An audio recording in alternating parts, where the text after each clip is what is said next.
This is a technological showcase set in the world of The Witcher 4.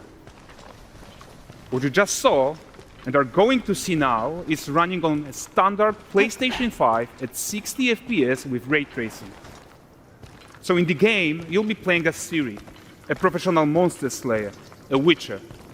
She explores the world and hunts down monsters for coin. The region we are in is called Kovir, and you'll get to explore it in a game. Right now, Ciri is investigating a monster, and after gathering new clues, she is heading back to a nearby village.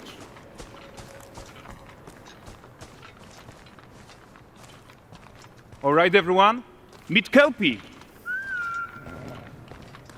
Let weeds be weeds, Kelpie. So just like Geralt and Roach, Ciri has her own loyal companion. We return to town. These two characters need to feel like one. Since you're gonna explore the world on horseback, riding needs to feel seamless, natural, and just fun. Yeah, and to support that, we're introducing multi-character motion matching in Unreal. So Ciri and Kelpie, they're perfectly synchronized when mounting from any angle and speed. And we also support root motion movement on Kelpie, so controlling her feels realistic and grounded. And there are also some really nice improvements to our Unreal Chaos Flesh Solver and these machine-learned deformations. So you've got realistic muscles moving and stretching under Kelpie's skin without compromising the performance there.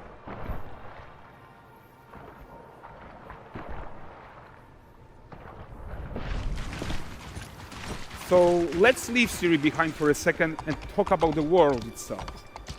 So much of the Witcher world is natural, organic, especially Kovir with its dense forest and wild nature. Yeah, and wild nature is hard. And with Nanite geometry, we've freed artists from so many of their old constraints. But we don't want to rest until everything we do in Unreal has that same spirit of freedom. There's always more work to do. And foliage is a huge piece of that puzzle. So we are excited to introduce Nanite foliage. And in order to achieve gorgeous foliage density everywhere, while still being memory efficient, fast to render, we believe that a new idea was needed. So instead of the same card approach we've been using for the past 20 years, artists should be free to take a nanite approach to foliage, modeling every single leaf and pine needle. And the old LOD tricks of the past, they needed a complete rethink. And in their place, it's a new adaptive voxel representation in Nanite. It's volumetric, it's fully 3D, it is super fast to render. And these dense clusters of triangles turn into these cubes, which at a distance, they're no larger than a pixel, and they react to the changing light of our dynamic sun and our shadows, and they allow artists to render whatever amount of foliage is needed to achieve their vision without compromise. And no compromise means how ambitious we are when it comes to bringing our vision to life with incredible visuals. But more than that, together with Epic, we created faster way to load the world. We can now bring in more content more quickly for the smoothest possible experience as we fly down to catch up with Ciri.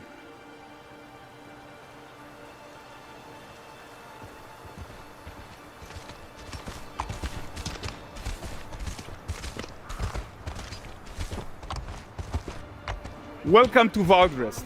So Valdrest is a port town, a hub for fishing, trade and mining. It's one of those places where you can meet shady characters or overhear gossip from other lands. It's also where Ciri took on her current contract. High-tech, let's leave Kelpie here and explore the marketplace and food. I'm so excited we can finally show you some of this stuff. Let's see what Valdrest has to offer. Not her again. Not even at the land Exeter Fair. Now, 9 gazes while I present him with a fish. For the furry rascal will often wait, and the fair's weight grants good fortune. For this feat,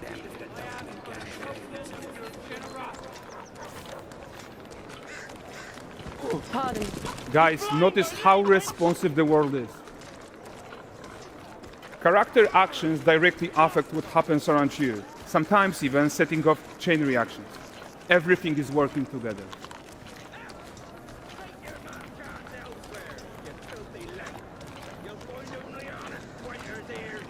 Oh, look at this poor gentleman being taught how to fly by an angry innkeeper. That's what happens when you cheat at Gwent. Last of it, is it?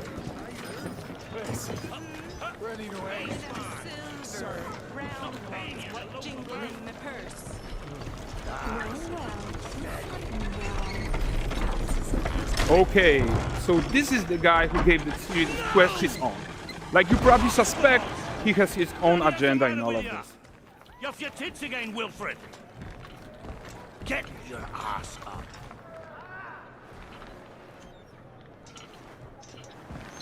A typical day's toil. Who in? Ah, with Churess. What news of my wagons? No eternity is taking that damn salt to arrive. I found them. And, well, suffice to say, they'll not reach you. As for the salt, I found not one speck. I presume this comes as no surprise to you. Now. Kavir's smuggling trade is of no concern to me. Shush, shush, shush. The manticore that flattened your cart and devoured your men, quite the opposite. Manticore? No, them winged hellspawn dwell in the arse end of Creighton. While Siri decides what to do about that merchant, let's take a look at the character technology that powers this marketplace. Why don't we listen in on these fishmongers? They're selling their wares, chatting up customers. Morning, catch this is. Won't find none fresher. Reckon me lady's after one of Comes. Get this cleaned and gutted for you. You mind, dearest? Into seeing some and more. Got mackerel cod, all Brexit's finest. And there is tons of tech at play here, even in this simple market stall. Metahuman tools, improved Unreal smart objects, chaos cloth, and more. Yeah, and all of this exists to make sure that the gap in quality between Siri and NPCs is as small as possible. Yeah, and closing that gap, it's not just about fidelity, right, but also authenticity. They should react to changes in the world around them. But the prisoner in pillory isn't exciting enough for Valdrest. Let's grab everyone's attention with a circus.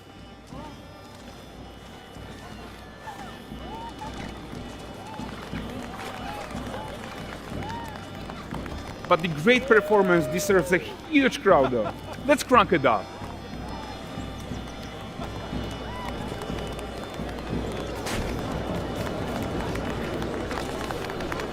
So you are seeing tons of optimizations here to many of Unreal systems, including an entirely new Unreal animation framework, allowing us to fit easily in our 60 FPS budget, not just in rendering, but also with room to spare on the game thread.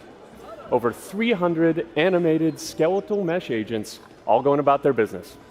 And the whole point is to leave breathing room for developers like you to introduce the gameplay and the systems that your players expect, empowering you to make your worlds come to life without Unreal standing in your way.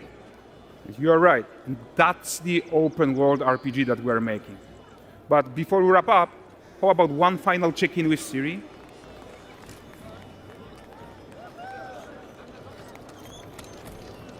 We are making this game to be the most immersive and ambitious open world Witcher game ever. And we are making this a reality thanks to our work on Unreal with the team at Epic.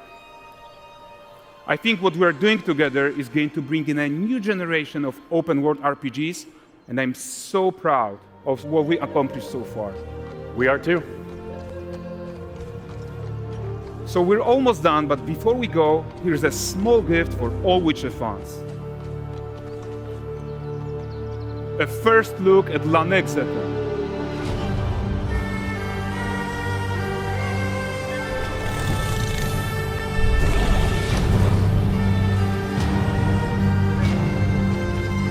Onward, Kelpie. We've worked to do. We want the engine to scale to large and rich worlds. We want to preserve graphics quality. And of course, we want to deliver high frame rates that you and your players expect. So let's check it out, starting with rendering. If you all remember, when we released Nanite with UE5, it supported static geometry. Last year, we brought skinning to Nanite. And now, we're working on Nanite foliage. The only way to have a forest that looks as good as this one is to use 3D geometry for all parts of the trees, just like we do for everything else. However, this is a crazy amount of fine geometry, so we had to rethink how trees are created and displayed. To create them, we developed Nanite assemblies. These 28 little parts that you see are all that we use to build all the spruces from the forest. They are instanced thousands of times and used like building blocks to assemble trees in different ways. And as you probably noticed with the wind effect, they even support skeletal animation, which runs on the GPU. Thanks to assembly, we greatly reduce the storage, the runtime memory, and the rendering cost. Then, to display an entire forest, the challenge was to preserve fidelity and performance from any distance. Let's check up close the level of detail we're talking about here. Lots of details. But this triangle representation is not the most efficient when far away, due to the amount of overlapping. And that's why we made an adaptive voxel representation. But in reality, you'll never see those voxels this close, since when we move the camera back, they're barely a pixel. Nanite foliage is almost done. We are moving it to the main line as we speak, and it will be available for everyone in 5.7. Another thing I would like to share is that ray tracing and Lumen now run more than twice as fast, with no visual trade-off compared to when UE5 was released. And because of that, we can now hit 60 FPS on consoles. And finally, we rewrote the rendering pipeline to run asynchronously so you can increase the richness of your scenes even more. Now let's talk about chaos physics. For chaos cloth, we improve our cloth-to-cloth constraint solution. This removes a lot of collision evaluation when garments are piling up and interacting with each other. Even for complex setup like Series Cape, we hit a sub-millisecond budget on PS5. With Chaos Flesh, we introduce procedural muscle activations to make deformation and motion more natural. Your artist will still have control over tetrahedral simulation and train ML models that run fast in real time. We now support the baking of fluid surface data into lightweight assets to be played back at low cost. This is going to give you high-fidelity water without the performance cost of real-time fluid simulation. For animation, we work on both performance and fidelity. Here, you can see how Siri and Kelpie match up in their interaction. Well, that works no matter the angle of approach. That's our Modes character motion matching solution. We also added motion matching in Sequencer to build stitch tracks. With them, you can seamlessly transition from gameplay to cinematic. Also, we now have a secondary layer of animation driven by physics in Control Rig. We used it in Kelpie's rig to drive the mane, the tail, and the saddlebacks. And now, I'm happy to announce that all these features are already integrated into our new Unreal Animation framework, which we are releasing as experimental in 5.6. We built it with performance first in mind. Animation evaluation are now running in parallel off the game thread, which was our bottleneck. And for the other character systems that are just as costly, like movement, avoidance, state tree behaviors, we also move them to worker threads. This is really going to help you create scenes that are crowded and lively. Streaming has always been a big deal regarding performance. And the three biggest improvements we made are physics state creation, which now runs async, improved runtime PCG for ground scatter on GPU, and a new FastGeo plugin to stream static geometry.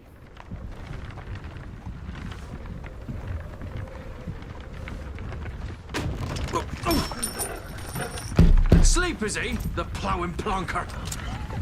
Break me pearlies on this blasted pit-ridden tract.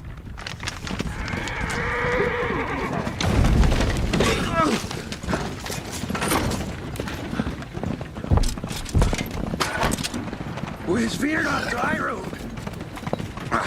Oi! The devil's after you! Just running from!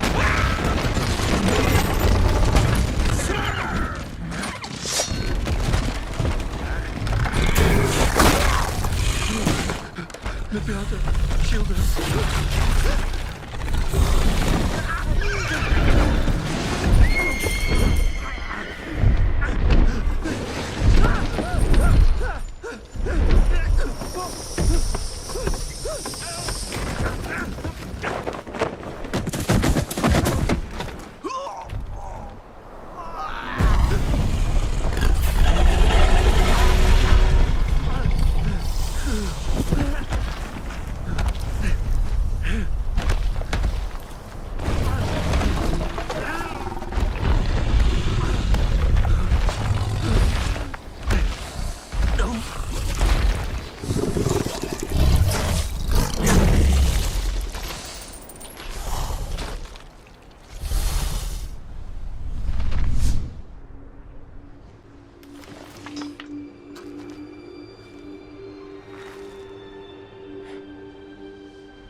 Salt.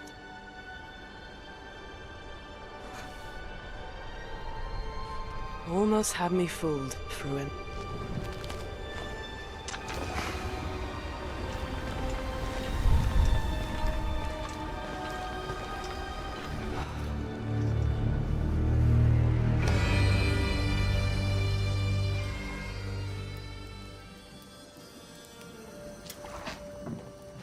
Dearest daughter, I've watched ye grow from a devilishly curious child into a remarkable young lass with much grace, wisdom, and kindness. Tain't the easy times what shape us, nay. 'Tis how we rise to face the hard times what does that for us. Ye've an heart of gold. Ye've the spirit to overcome adversities aplenty. Darling, sweeten. Today's the day ye fill out your destiny.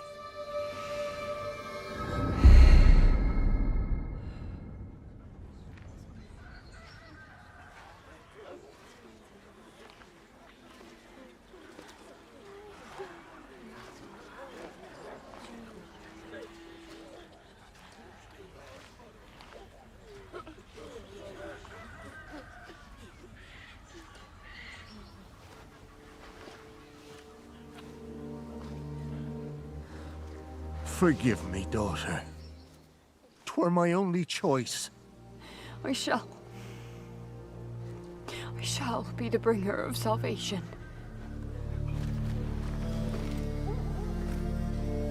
A witcher? Witcher! Whose kind did ye take?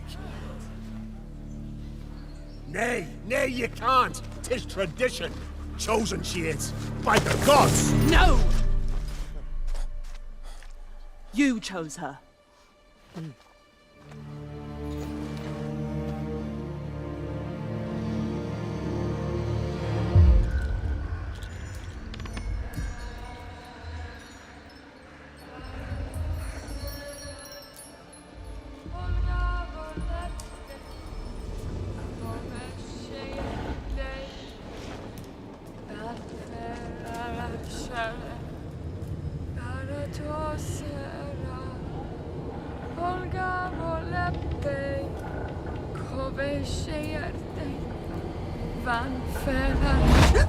Back to the village.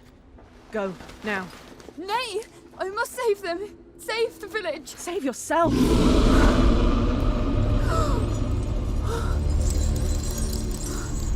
Run! To shelter! To your father! Run!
the village. This tradition, I was chosen to preserve it. So thank you.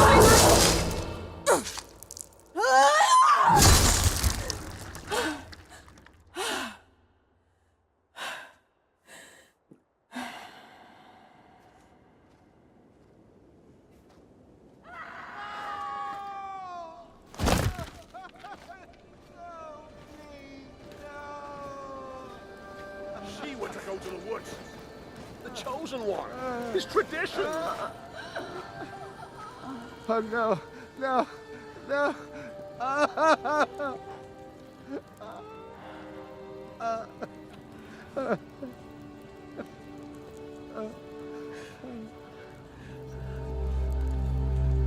It's all we wanted. For her to go to the woods. To go to the gods. Gods? There are no gods here. There are only monsters.